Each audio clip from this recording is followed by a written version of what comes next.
So tonight we're going to get into advanced composting. As Gary said last week, we had a great class on basic composting, and then we did worm composting, and now this is the advanced composting side.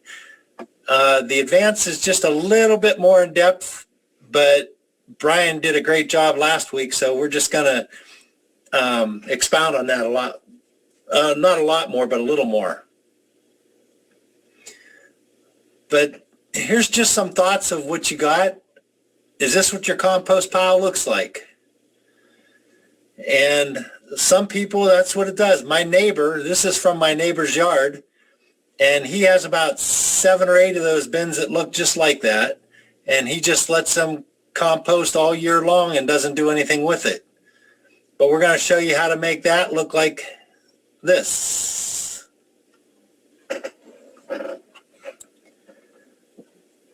So some of the topics we're going to talk about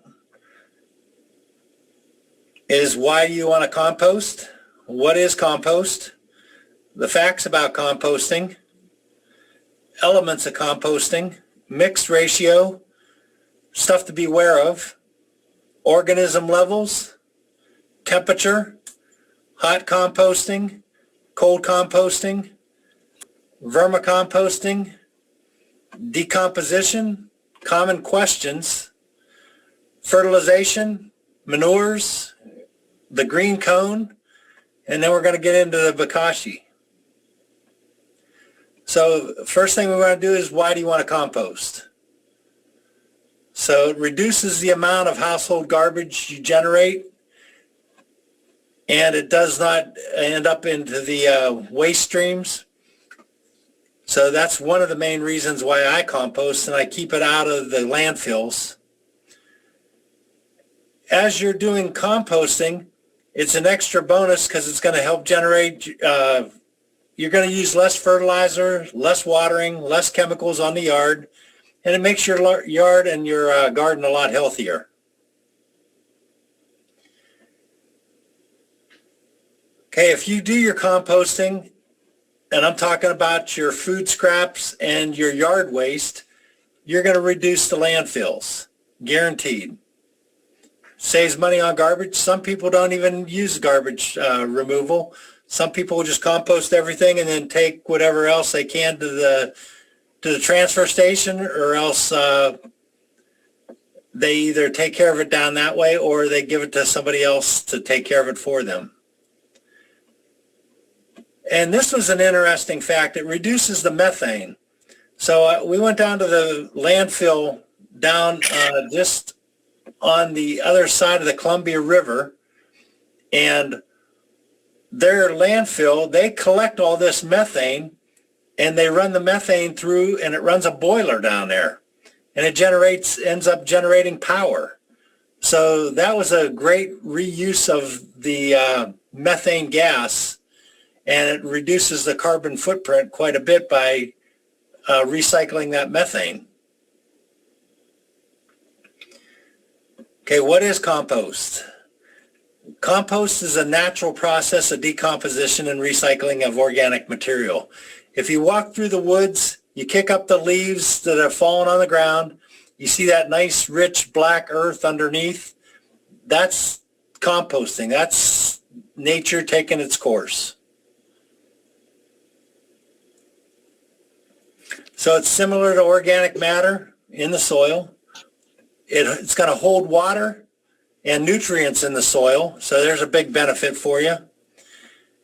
Makes soil more porous and easy to work.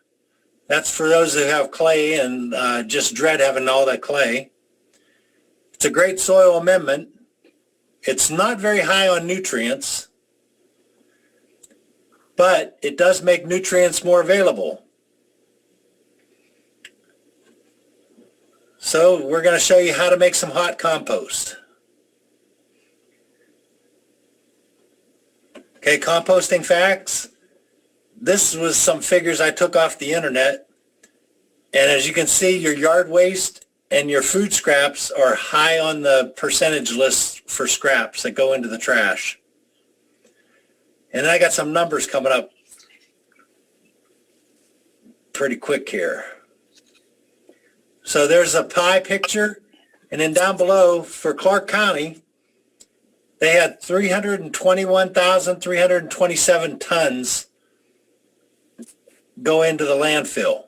Cowlitz County produced 130,308 tons, and Lewis County produced 68,958 tons of waste in 2016. And if you break that down by percentages, you see your green waste is 17.8, your food waste 38.1%. That's getting pretty high. So here's some facts about composting. 55.9% of household trash is yard clippings and kitchen scraps. Organic materials should not go to landfill. If you do compost, it benefits the soil structure, the texture, the aeration, and increases water holding capacity. When it increases that water holding capacity, you don't have to water as much. So there's a picture of yard waste going on the curbside. You can just use that yard waste and put it right back into your garden.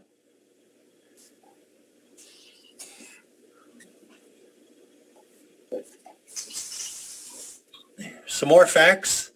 And when I say about composting loosens clay soils, once you start mixing that compost into the soil, it does end up breaking down the soil, and it mixes into that clay and makes it not so water retentive, or it doesn't retain the water as much.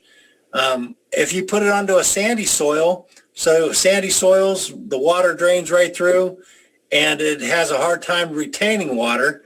So as you put compost into that mixture, that compost will help retain the water into the soil.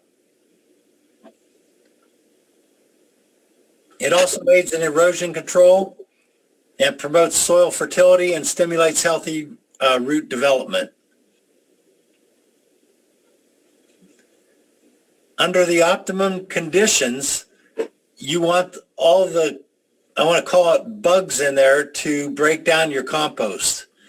And if you have the proper mixture, within a month or two, you can have great compost. And that's if you do hot composting and you do it correctly. We just did a worm bin class last week, and it takes 3 to 6 months to turn food into scraps. So it takes a little bit longer on a worm composting bin than it does a regular composting bin. And that first picture I showed you about an unmanaged leaf pile can take more than a year to break down.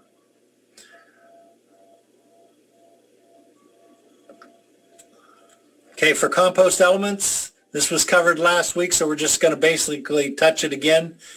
So you need water, you need oxygen or airflow, you need heat, you need the proper mix ratio, browns and carbon, and greens are nitrogen. And we're going to get into those a little bit more here.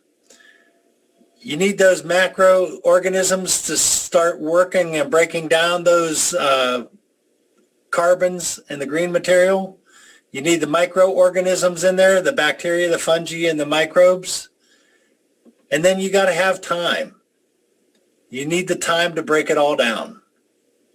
So that's what a nice compost mixture looks like after it's been done. So your carbon and nitrogen, you need a 30-to-1 ratio. But if you don't know that, we're going to show you a little easier way to get into this.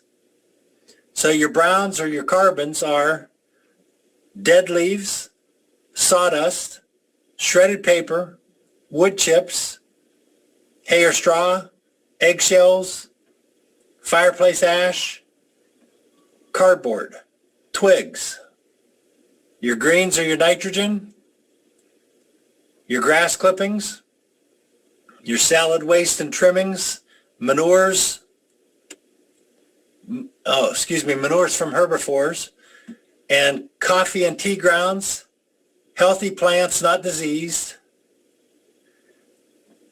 fertilizer, hair and fur, bread and grains, seaweed and kelp.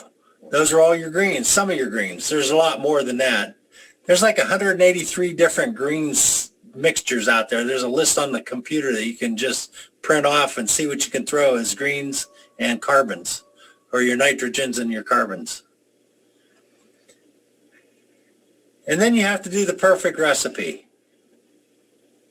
So using only too much browns is going to slow down your process, and the pile will not generate heat, and it'll go a lot slower. Using only too much wets will cause odors, and it'll also end up making it anaerobic. So you need that aeration going through your pile. You want to keep your pile moist but not soaked. We'll make a friendly environment. So what I mean by that is you want it to feel like a damp sponge, and when you squeeze it, you don't want to be able to wring water out of that sponge. That's what we're talking about when we say damp. So this is one way to layer your compost piles. You can put greens, browns, and alternate all the way up through. Or you can just make your mixture, and then you end up turning your compost. Okay, your mix ratio. Your greens, which are your nitrogen, you want to use approximately 1 part. Your browns, approximately 2 to 4 parts. And that's going to determine how you're going to know your parts is if it's too wet or too dry. You're going to add one, or you're going to add more greens if it's too dry. And if it's too wet, you're going to add more browns. So it's real easy to make that mixture correct. You need a good balance. And there's a diagram of what all happens when you're doing this. But you notice you got to have water and air in that mixture to make sure that this thing works great. So the air is brought in by the way your compost bin is set up, and when you turn it, and the amount of browns that are inside your compost pile. Your water, you either add it or you don't, and that's by the feel of the moisture of the pile itself. Here's some ingredients you want to be aware of. So if you're using cedar chips, that's not really great because that's going to deter your microorganisms from getting in there. Cedar is the preferred wood for outdoor construction because it resists decay. You want that decay to happen. So that's why you don't want to use your cedar chips in there. Treated wood chips. Back in 2003, they used to put arsenic in treated wood. So as of December of 2003, they stopped using the arsenic, and they started using the basically a copper for your treated wood. But after 2003, you do not get the arsenic treated wood anymore. Wood ash. If you're using a wood ash, you want to make sure you're careful with that because wood ash can offset your acidicity in the soil. So it's going to increase your number and send it to the alkaline stage. So you have to be very careful on how much wood ash you put in there. And there's some numbers for you there to figure out, about a ½ pound to a pound per plant or bush. And then no more than 5 to 10 pounds per 100 square feet. So when you're using wood ash, just be careful. We had a guy up here in Lewis County that's all he did was spread wood ash on his garden. He had a raised bed. He kept dumping his wood ash from his fireplace on his garden, and he couldn't figure out why nothing would grow. So we ended up taking a soil sample on it and found out that his pH level was up into the 8s and the 9s. So if you look at your plant, your pH for plants, not too many plants survive on that 8 and 9 level. So that's why he couldn't get his garden growing. Citrus peels, they got a bad rap at one time. They used to say that, no, you don't want to add citrus peels into your garden, but they're into your compost pile, but they're fine. They don't hurt anything. You just, they break down just like anything else. Another bad rap used to be walnut leaves, and they used to say not to mix that into your compost. The bottom line is that they do, you can use them, and they were worried about the juglone in the leaf and the branches, but they found out through scientific study that it dissipates within a 2 to 4 week period, and it leaves by air, water, and bacteria. So your compost pile actually gets rid of the juglone for you. So black walnut leaves are fine to use. You just have to wait a little bit of time to get it broke down. Okay, herbicides. If you're using weed and feed on your yard, you don't want to be putting that into your compost pile. You want to let that sit for about a year. But weed and feed, if you're using weed and feed, that's going to deter your broadleaf plants from coming up in your garden or in your grass and lawn. And your garden are mainly broadleaf plants. So if you're taking grass clippings with weed and feed and you put it into your compost pile, you got a good chance of putting that weed and feed into your garden. So you want to wait at least about a year. Hold for 1 year prior to putting it in. Okay, use it in non-sensitive areas. So if you want to, if you're going to use it for a mulch, that's fine. Just be careful where you put it. If I use a weed and feed on my property, I make sure I know where that section is, and I don't put that grass into my compost pile at all. And there's some of the other types of herbicides you got to be aware of. Glyphosate's another one. Okay, your levels. Your compost pile works like a food web, and it's basically broke down into 3 levels. Your first level are your primary consumers. Your second level are a little bit bigger organisms, and they're going to eat the organisms in level 1. And level 3 are your bigger organisms, and they're going to eat the level 2 organisms. So your food web is going to look sort of like this.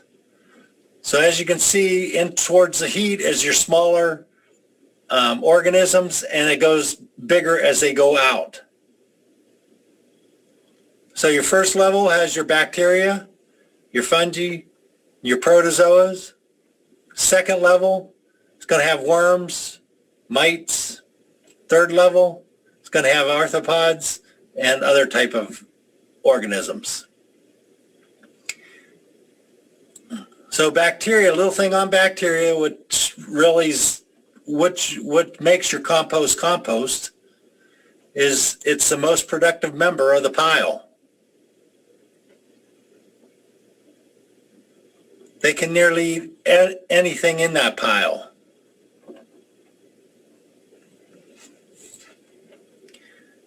But this last note's going to be the thing that's really going to open your eyes up.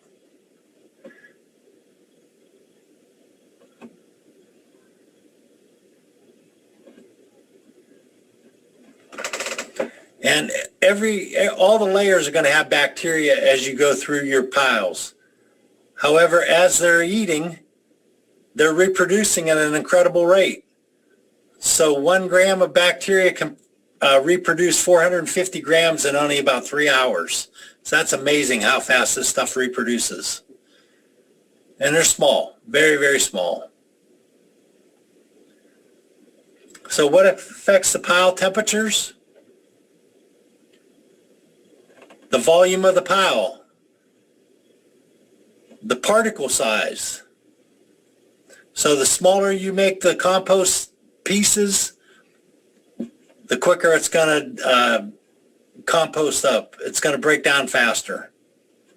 Your mix ratio, if you get your mix ratio right, you won't have any problems. You get a good aeration, the wetness of the pile, dryness of the pile, these all make differences on the temperatures. The critter activity.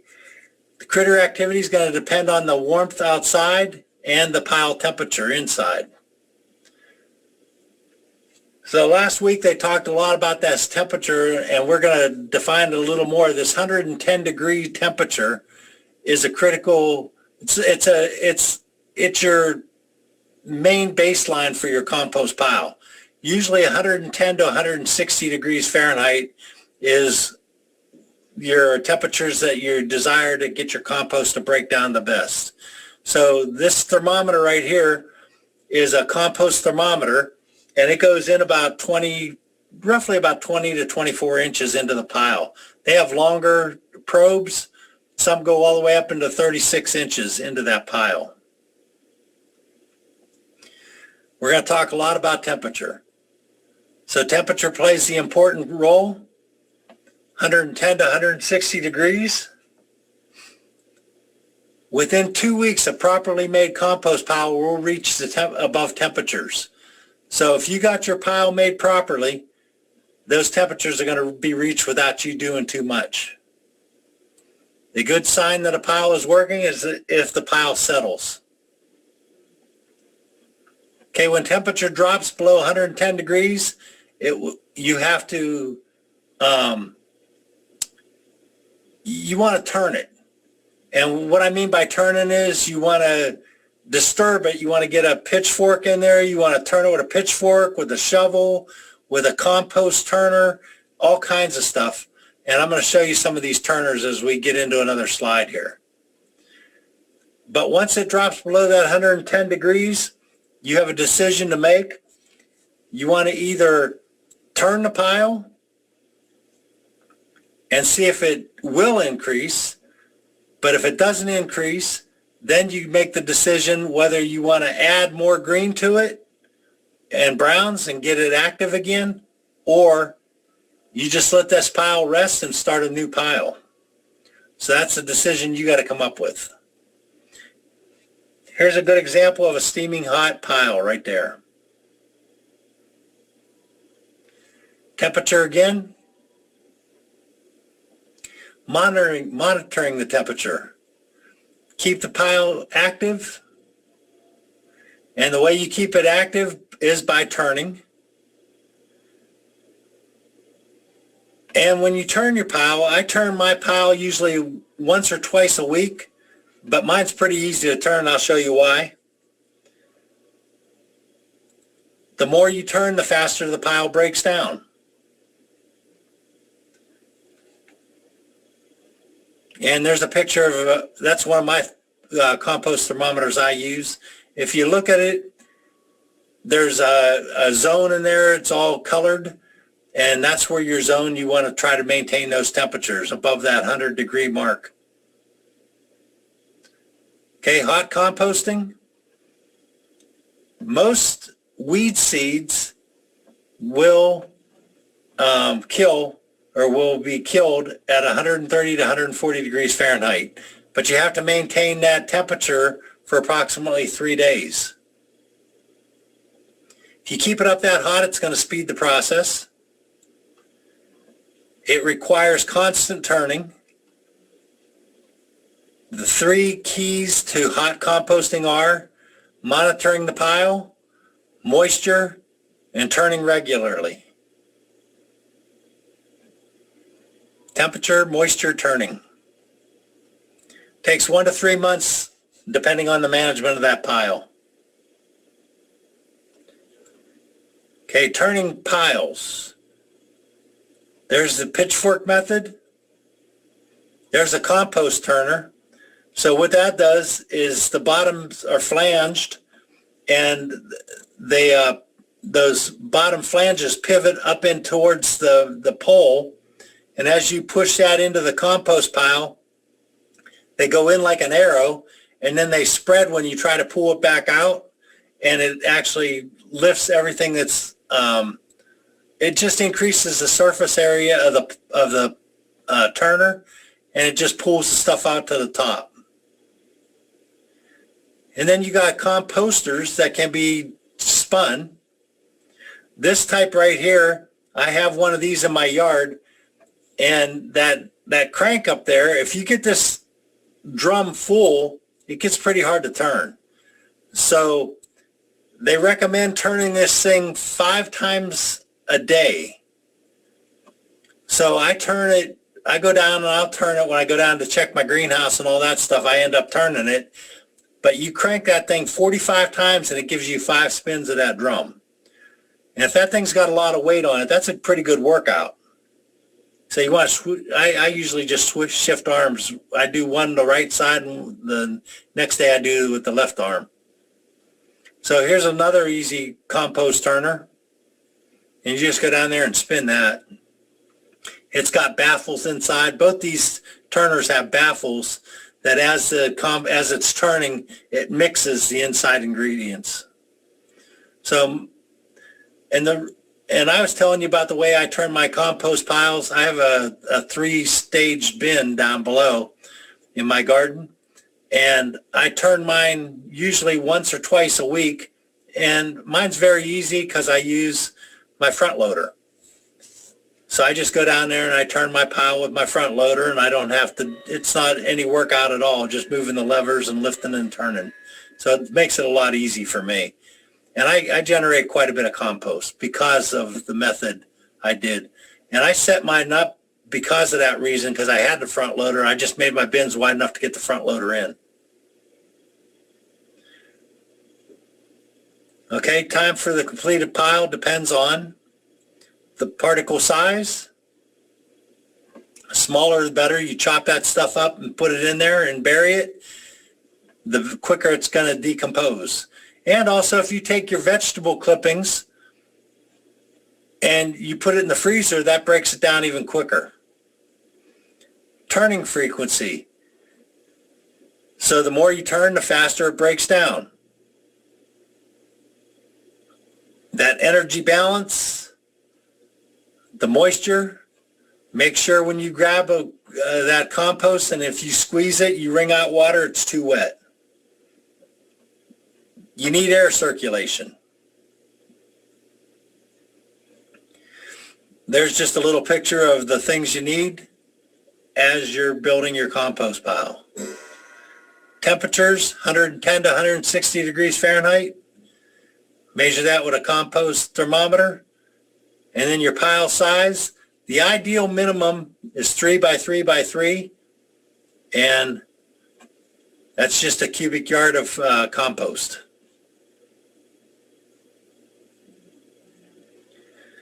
Okay, that's basically hot composting in a nutshell. Here's cold composting.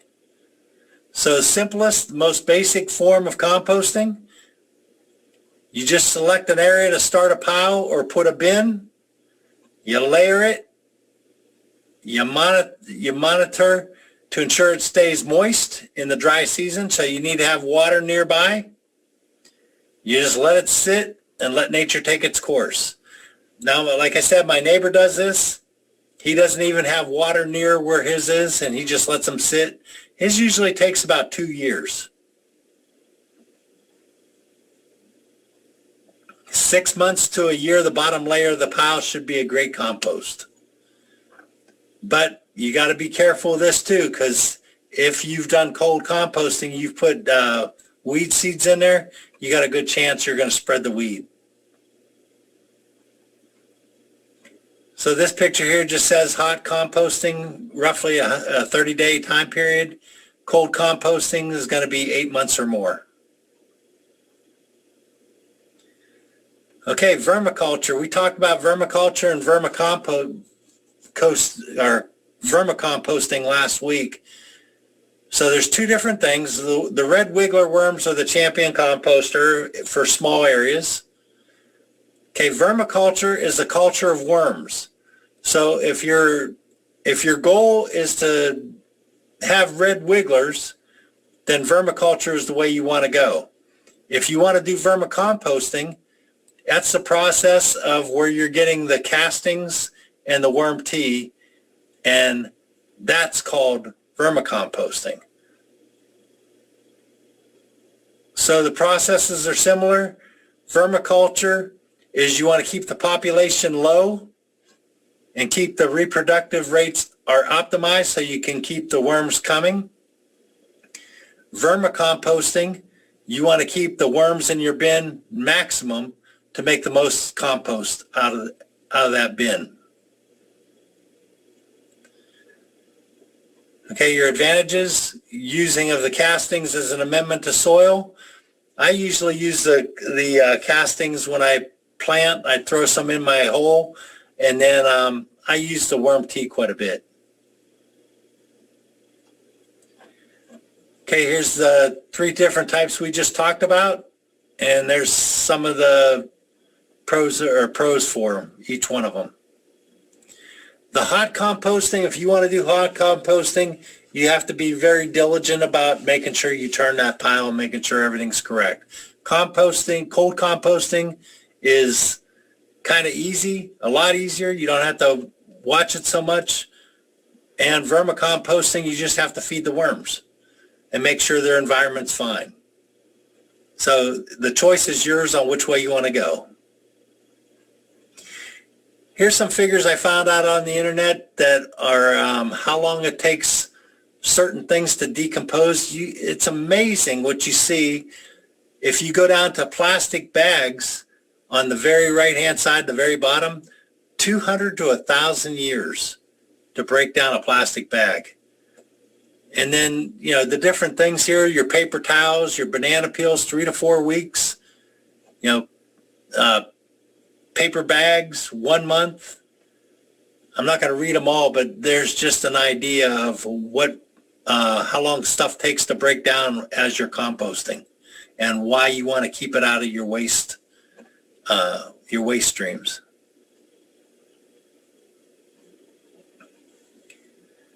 Okay, how do you know when a compost is done?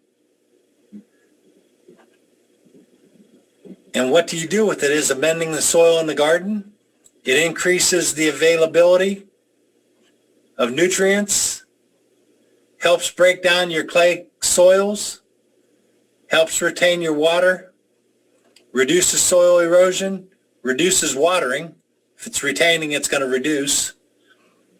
You can use it as mulch, and you can make a soil blend for planting seeds and potting plants. So you can mix it with your soils. That's what I usually do. I usually mix, and it's a win-win situation. But if you look at the very top of this PowerPoint slide here, after it rests 4 to 6 weeks. So once you decide that your compost is finished, you want to let this compost pile sit and rest before you use it and before you put it onto your garden. And we're going to tell you why here in a little bit. Okay, hey Gary, we're ready for the first question. There you go. Thank you. How do you know when a compost pile is done?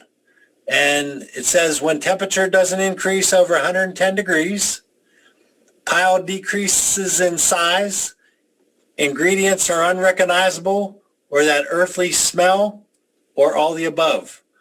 Go ahead and select one of the answers and submit it. And it's anonymous, so nobody knows what you're answering.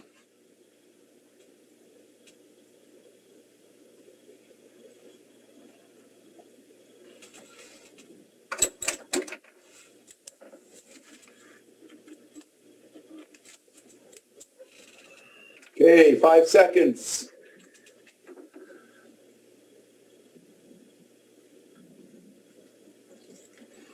There you go, Art. Oh, thank you.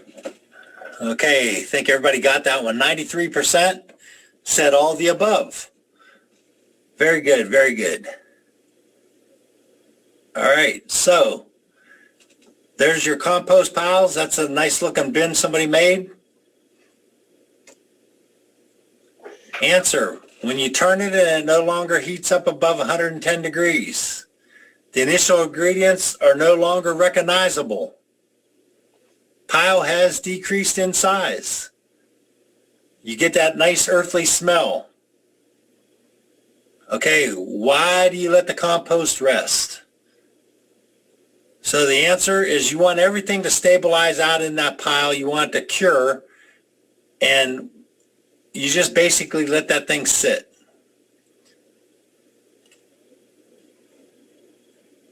Gives you a much more stabler end product. Okay, next question, Gary.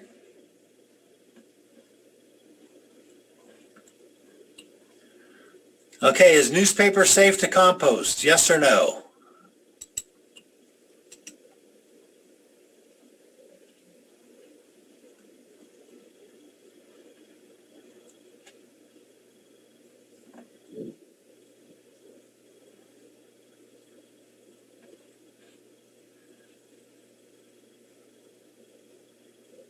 Okay, a few scragglers, 5 seconds, please.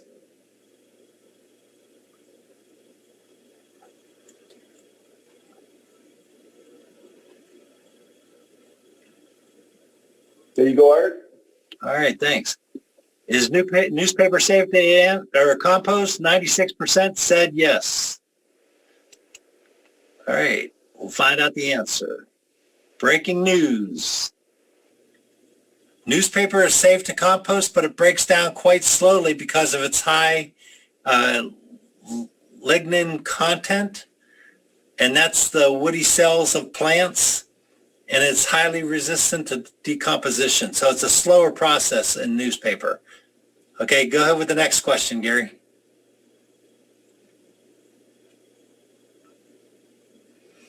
Are the inks toxic? Yes or no?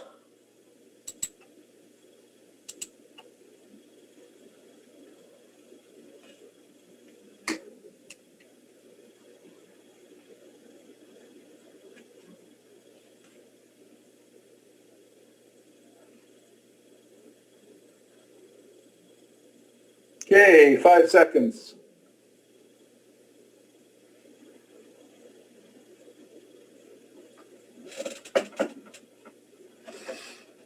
There you go, Art.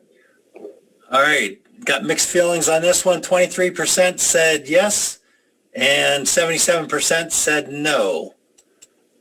All right, so are the inks toxic? Most newspapers today use a water or soil-based inks, although there are other ones out there that do not. So I was told I think it was last week, the Wall Street Journal does not use the water or soy-based ink. So that was kind of interesting to find out.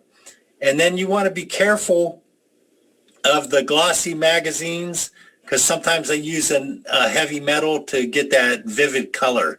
So I don't use any kind of magazine, that shiny, slippery page at all in my compost bins. Okay, next question, Gary.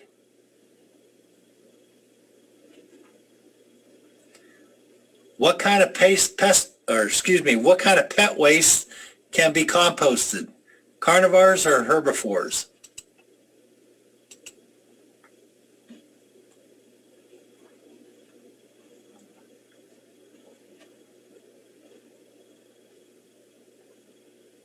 Okay, 5 seconds.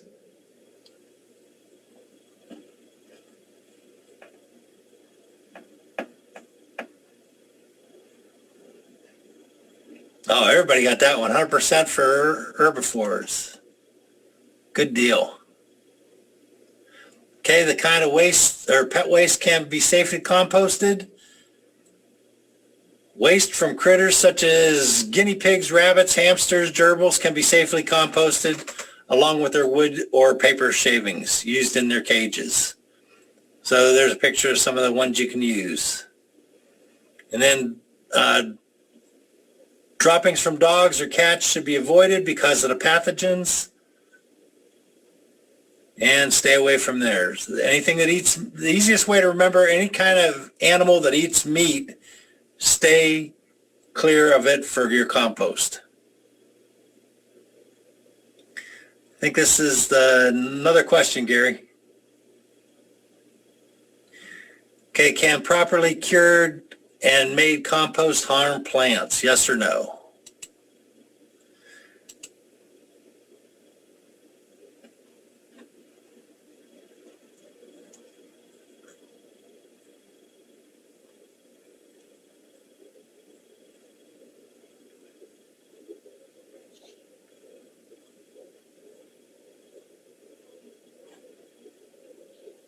Okay, 5 seconds.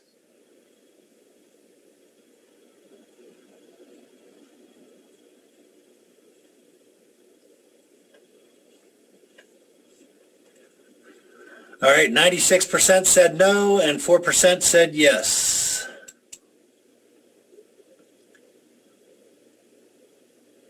Okay, in general, compost is good for the plants. It helps build the soil structure, retains moisture, increases the soil organic matter, and helps provide that slow release of nutrients for the plant.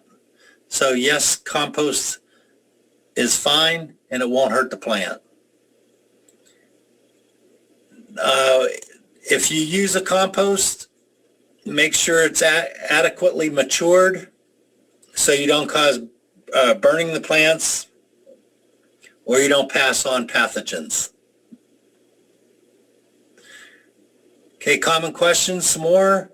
How do you keep rodents away? Answers, you avoid creating conditions that will attract them.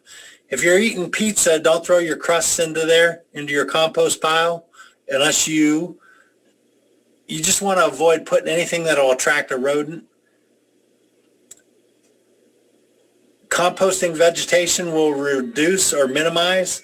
And if you do put anything in there, I always make sure I turn my compost or cover that up so there's no smells to attract anything into my compost pile. And adding fruit and vegetable scraps is safe as long as they are buried in the other compost ingredients. And that's just the key. Just make sure you bury it. And these are some of the rodents that get in: your mice, your rats, your raccoons, your skunks, your opossums, and then the rats again. Sorry about that. Mice and rats. Another common question: what about flies? Okay, if your fruit flies or house flies can become a problem if you leave your food exposed like that, yes, they will. However, if you bury everything, you don't have this issue. Also, if you have like fruit peelings and all that stuff, throw it in the freezer for the night and then put it out to your compost pile. That'll deter any kind of fruit flies from, because it breaks down, helps it break down quickly. And always bury it. Always bury it. Always cover it with brown material. If you're putting it into worm bins, what I usually do is I go to a corner of my worm bin, I'll scrape away some of that shredded paper, I'll put the food scraps in there, and then I'll cover it back up with the shredded paper, and that aerates and keeps it covered, and you don't get any flies or fruit flies in there. Okay, next question. I think this is the last question. Okay, does properly maintained compost piles smell? Yes or no?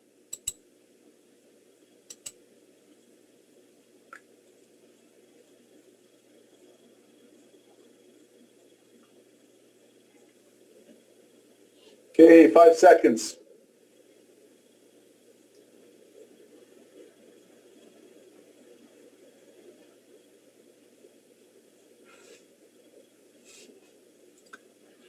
All right, 15% said yes, 85% said no. Okay, will it smell bad? My compost doesn't stink, and mine doesn't stink. Compost needs enough airflow, so as long as you get that good oxygen flow or airflow through it, it should remain aerobic. Foul smelling means that you've got it too wet. You need to add more brown or bulking agent and mix it to re-aerate. If you start getting that ammonia smell, then the nitrogen is way too high. Get that bulking material in there, that carbon. Another common question: if you use compost, you still need to use fertilizer.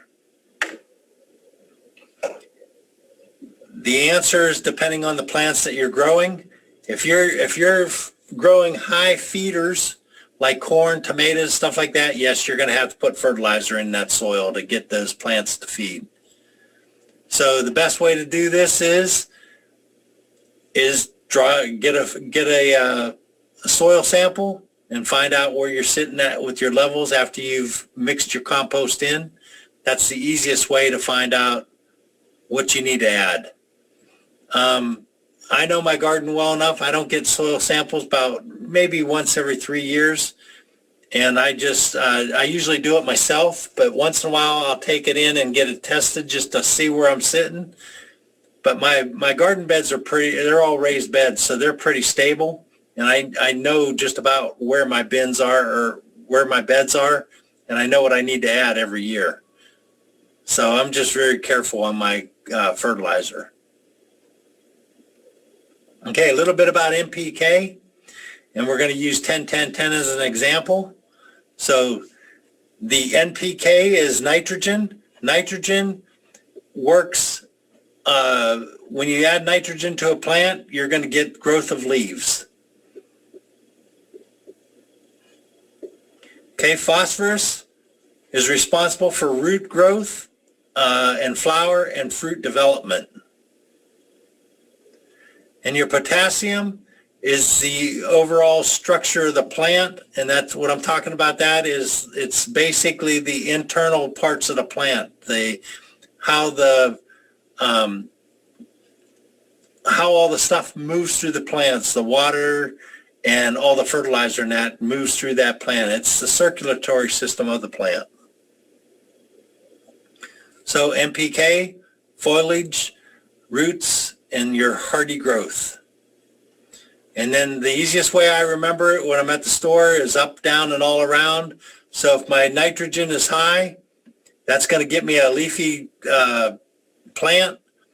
If the phosphorus is up high, that's going to help my root structure and my fruit and my flower. If potassium is high, it's going to be the well-being of that plant as it's growing.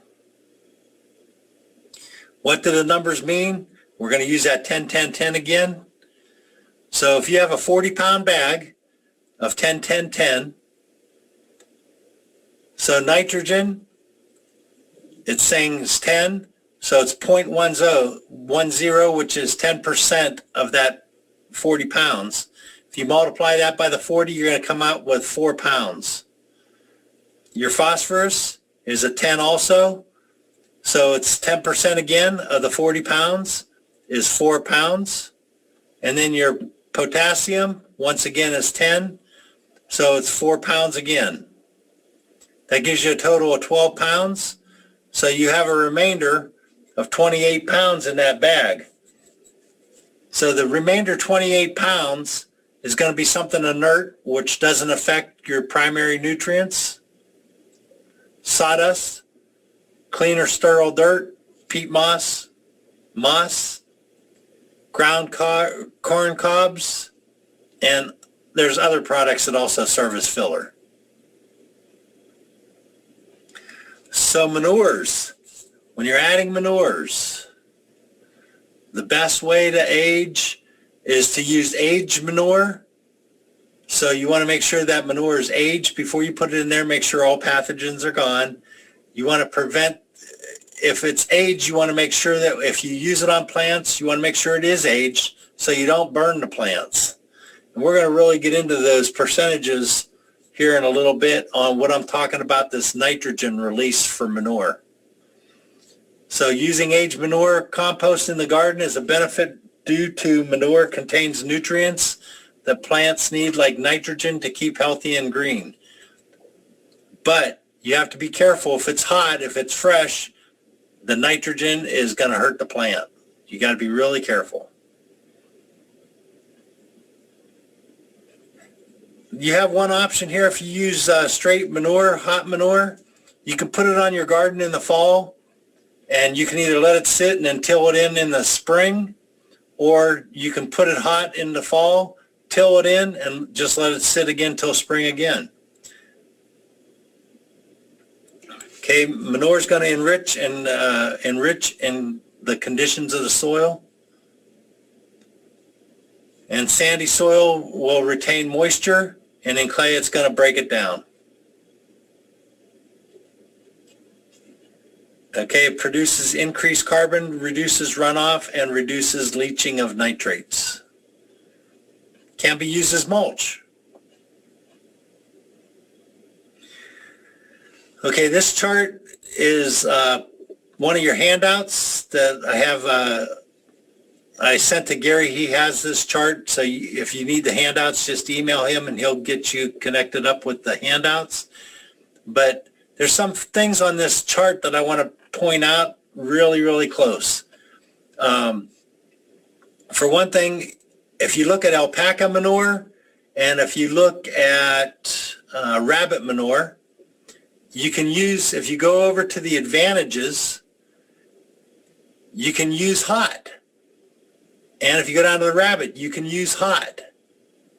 So those two types of manure, you can use hot right on your garden. I've put alpaca manure on my garden and I've let it sit for approximately 3 to 4 months, and then I planted on it. And I haven't had any problems. I had the soil tested. It was all fine after that, just out of curiosity, just to try what it was going to do. But I still let it sit quite a bit before I planted in it.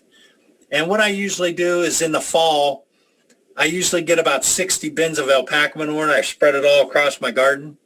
And then I'll put the grass clippings on top of it, and then I put leaves on top of that.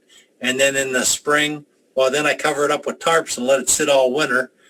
And then when in fact, my beds are still covered with tarps right now. So when the weather starts really getting hot, I'll remove all those tarps and see what my soil looks like. If I have to rototill, I'll rototill. If I don't have to rototill, then I'll plant. So another thing here is you want to pay attention is the digestive system. So you see cows and you see alpacas and llamas. They have compartmentalized stomachs, and they break down the nutrients, or what they eat, they break it down even more. Also, goat and sheep have also multiple compartments. So these break down the food more, and you don't get as much seeds coming out. If you use horse manure, it has one stomach, you got a good chance of getting a lot of weeds. Okay. The other thing I want to make sure everybody pays attention to is if you look on the advantages and you go down the advantages, everybody says when you have chicken manure, it's very, very hot. But if you go look at the NPK of chicken manure, it's 1.1 to 0.8 to 0.5. So that's your NPK. If you look up higher, alpaca manure is 1.7. So that's a little higher than chicken manure. If you go down to worm castings, it's 3.2. If you go to rabbit, it's 2.4. Those are all higher in nitrogen. But how is chicken manure so hot is because if you look at the disadvantage, if you go down to the release of nitrogen, it releases that first year of nitrogen is 75% of that nitrogen goes into the soil. So that's why chicken manure is so hot. All the other manures release at 33%. And then as the year goes on, after the first year, they release at 5% per year until it's all depleted out. So that is a pretty eye-opening chart on manures. Okay, pathogens. You just want to make sure you age your manures. When using fresh manures, be aware of pathogens getting into root crops, salad crops. Avoid using hog manure, dog and cat feces. Okay, this was a chart I found out, or I found out some information as I did some research, because a lot of people have chickens and people wanted to know what to do with chicken manure and how many chickens do I need to have.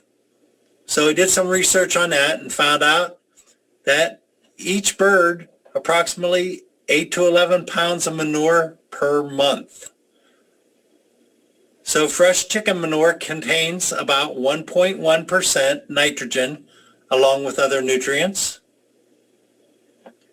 So 8 to 11 pounds of chicken manure contains 0.09 to 0.11 pounds of nitrogen. That depends on the 8 to 11 pounds.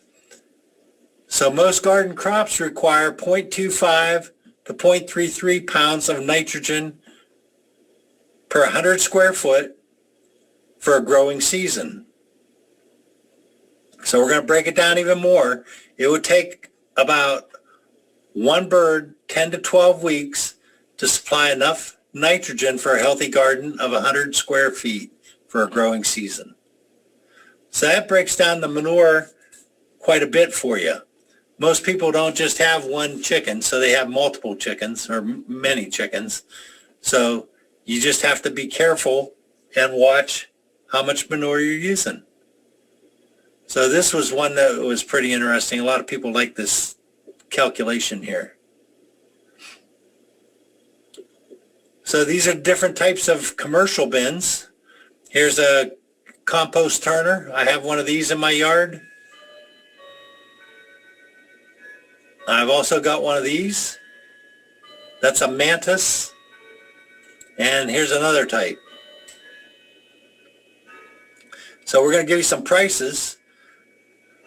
So that little one on the far left is $149. The mantis is about $350, and this tumbler over here on the ground tumbler is $165. So there's a range out there. And there's the ones that don't tumble.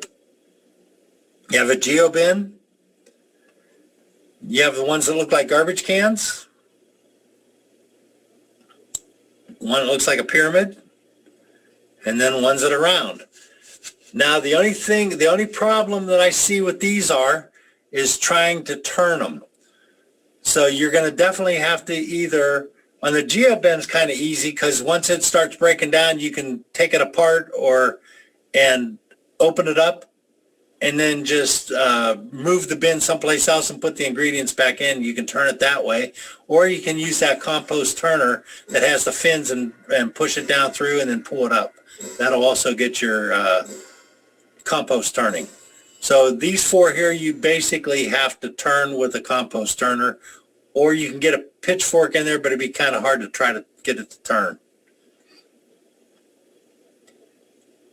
Okay, the geo bin on the right is 216 gallons. It runs for $38.99, and the one in the middle, the two middle ones are expensive.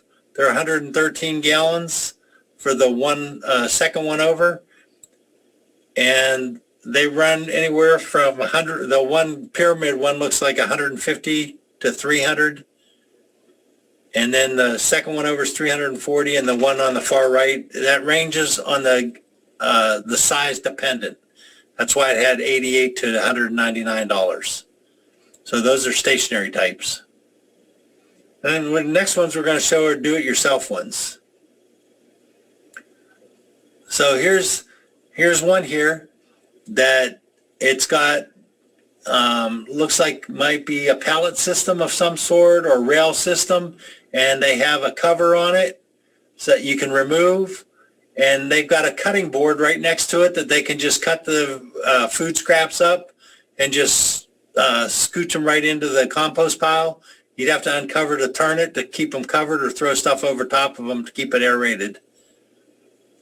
And then here's another just using fencing material, but they put an aeration pipe through the center of it. That works pretty well.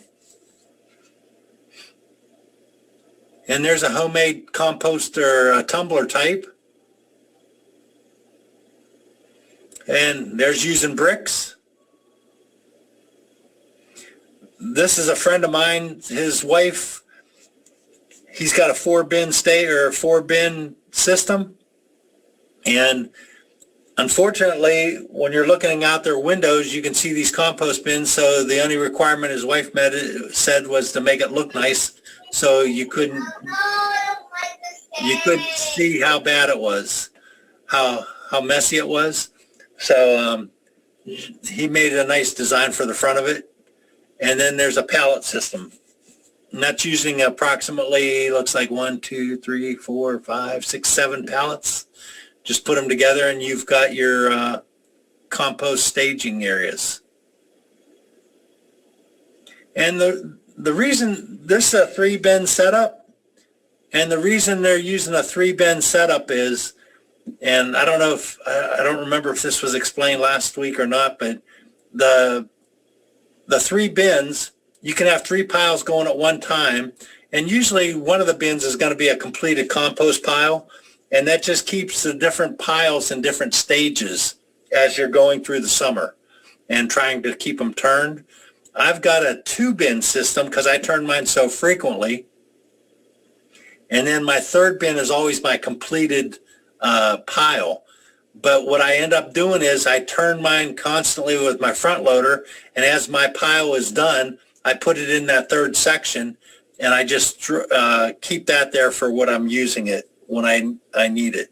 So once in a while I'll have 2 piles going, and once in a while I'll just have the 1 pile going, and I keep turning it all the time.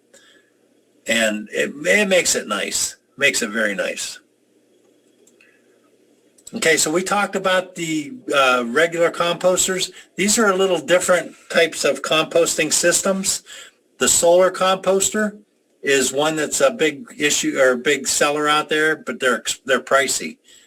So this one here, you can put all the stuff that you can't put into a regular compost bin can go into this solar composter.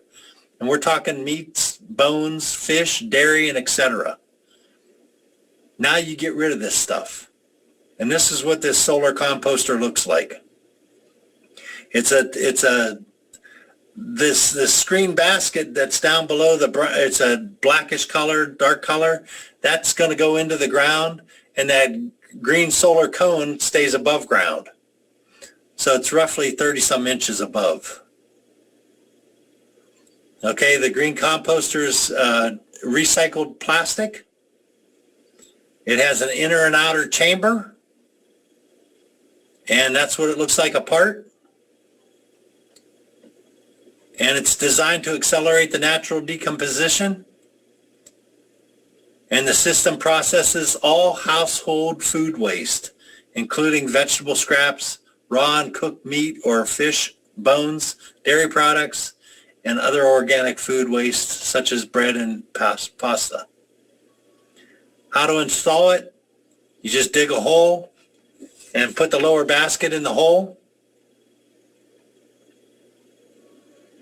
And now it stands 26 inches above the ground and extends 18 inches into the ground below. And on the very top, there's a 8-inch lid that you can put your products or your ingredients into it, your scraps. And it's sealed with a security catch. That's what it looks like when it's in the ground and how it breaks down. And it's definitely maintaining aerobic conditions. And it only gets up to 122 degrees, so they say, in the hot summer months. But it's a solar heater, so it does break down stuff, and you're going to find out it breaks down pretty rapidly.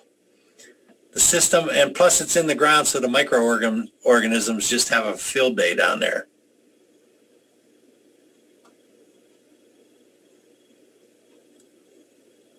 Okay, it's a double wall chamber. It increases the aerobic decomposition. Okay, 11 pounds of food waste a week, which is over 25% greater than that produced by the average household, can go into this thing.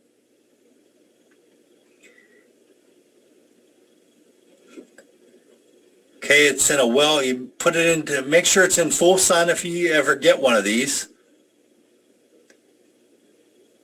And then if you see that, okay, 10 inches of the digestion basket after the decomposition of about 1 ton of food waste. So that's not going up very high in that basket. And that's what they figured after you digested or decomposition of 1 ton of food. And they tried these at the fairgrounds. It worked really well. They did it during a fair time frame. They put one in the ground, and it handled a couple concession stands there They didn't have any problem with it. Just putting the, the waste that people didn't want to eat, the French fries, whatever was left over, they threw it in there, and it handled everybody's waste. So that was an experiment done by the recyclers up here in Lewis County. And after 5 years, you just have to move the basket and remove the stuff out. But it takes forever. I've had one in the ground for probably 10 years now. So what can go in? Fish, meat, poultry, all bones, bread, fruit, including peelings, vegetable, including peelings, dairy, produce, cooked food scraps, crushed eggshells, tea bags, coffee grounds. A lot of stuff you can put into a regular compost pile, but you can put it all in the digester too. What you don't want to put in is metal, wood, plastic, glass, paper, straw, grass cuttings, hedge clippings, bulk oil, household chemicals. A lot of that's common sense stuff there. Okay, cost. This is unbelievable. I just priced this the other day and it was $210.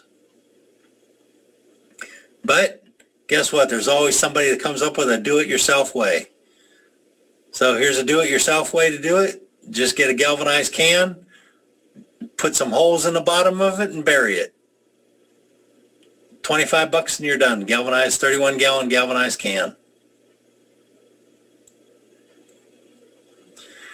Okay, when we were talking a while back, somebody brought up about bokashi, and they were asking about using bokashi. So did some research. I didn't know anything about it, so I did some research on it and found some information for everybody just to cover it real quick. So bokashi is not really a composting type system. It is a fermenter, is what it does. It ferments kitchen waste, including meat and dairy. So this is what one looks like, and you can buy it on Amazon for $53.95. And it's basically a bucket with a bokashi additive, and you basically just pour this bokashi additive in, ingredients, and you put your food right on top of it. Okay, do-it-yourself bokashi bucket, 2 5-gallon buckets, $3.78 per bucket. You get a spigot so you can drain out the liquid. I saw that at Northern Brewer. I make a lot of beer, so they had spigots right there. Okay, the inoculant, $14.95 on Amazon. Total $27.50 if you do it yourself. On the bottom of the bucket, you want to drill 20 to 30 holes. And this is the inner bucket, because you're using 2 buckets. And then it's 1/8 inch to 1/4 inch drill bit. And then you set the drill bucket into the other bucket, which does not have any drilled holes, but it has the tap in there. So that's where it's going to drain from. And then you just cover it, make sure you have an airtight seal. And then you start adding your food scraps and inoculant to the bucket. And there's a chart or table on what you can put in there.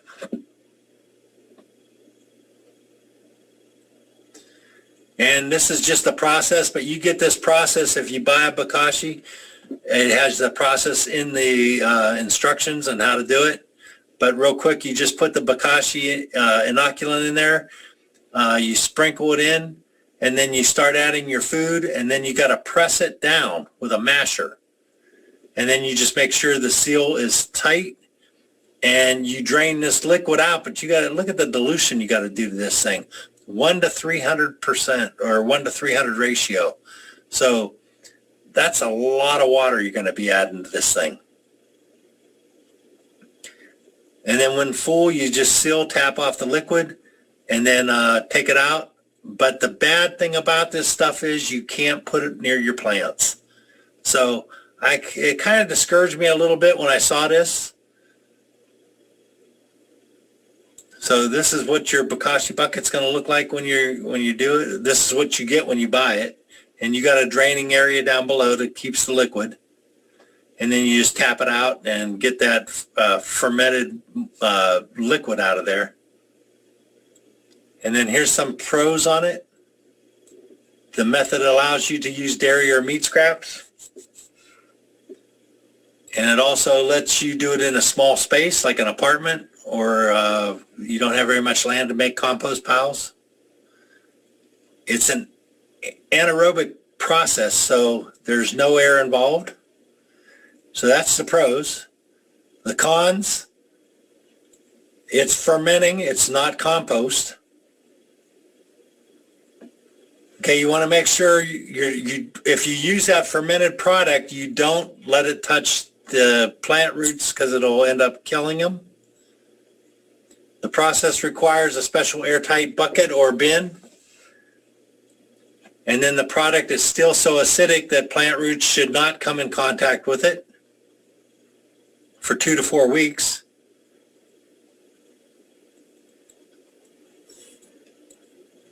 And these were the topics we covered. Why compost? What is compost? The facts, elements, mixed ratio, beware, organism levels, your temperature, your hot composting, cold composting, vermicomposting, decomposition, common questions, fertilization, manures, green cone, and then the Bokashi.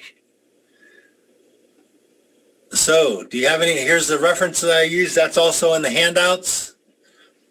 And the Bokashi's so new that it's only been under, the only thing I could find scientific research about it was at the New Mexico University. And that was the only place I found anything on it. So it was kind of hard to find any information for you.